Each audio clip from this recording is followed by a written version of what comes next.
Enseignement pour le nouvel âge d'or. Flamme. Sheila. Maître bien-aimé, quelle définition, simple et précise, pourrait-on donner des multiples flammes à quelqu'un qui est ignorant en la matière? Gourou.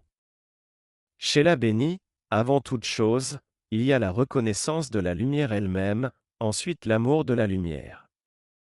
Puis vient une compréhension consciente de la flamme en tant qu'intelligence.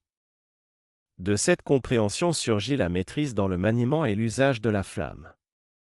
Rappelez-vous ce qu'a dit le bien-aimé maître Saint-Germain, l'usage de la flamme est à la reconnaissance de la lumière, ce qu'est le conscient par rapport à l'inconscient.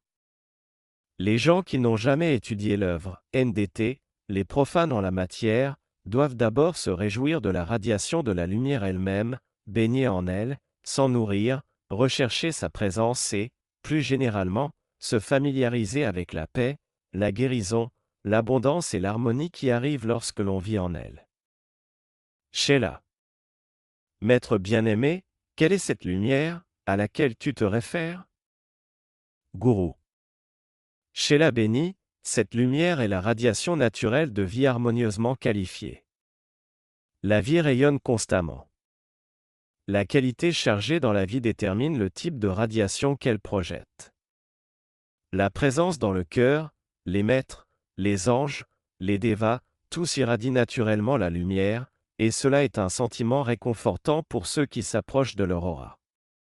Plus que toute autre chose, les étudiants devraient créer dans leur propre aura un tel sentiment de réconfort, de manière à ce que les nouveaux chercheurs soient apaisés, bénis, guéris et illuminés au contact de cette lumière radiante.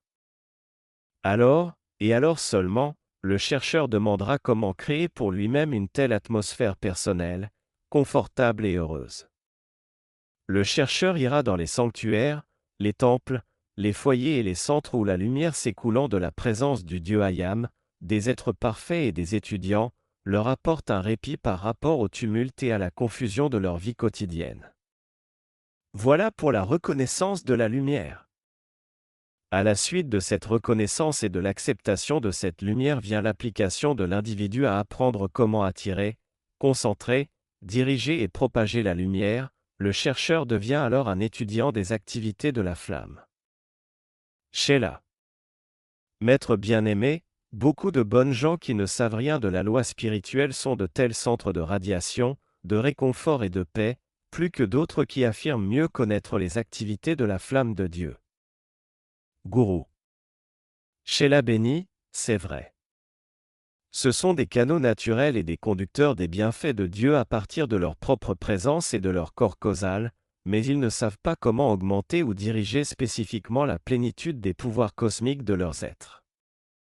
Les étudiants, bien que leur radiation naturelle puisse être inférieure à celle de maint individu ne paraissant avoir aucune connaissance intellectuelle de la loi spirituelle, auront un jour le contrôle conscient des pouvoirs du feu sacré, comme Jésus l'avait et l'a actuellement, et non pas comme les fleurs charmantes d'où rayonne la beauté, la couleur et le parfum, mais qui demeurent à la merci de n'importe quel courant de vie qui les prendrait pour en faire un bouquet.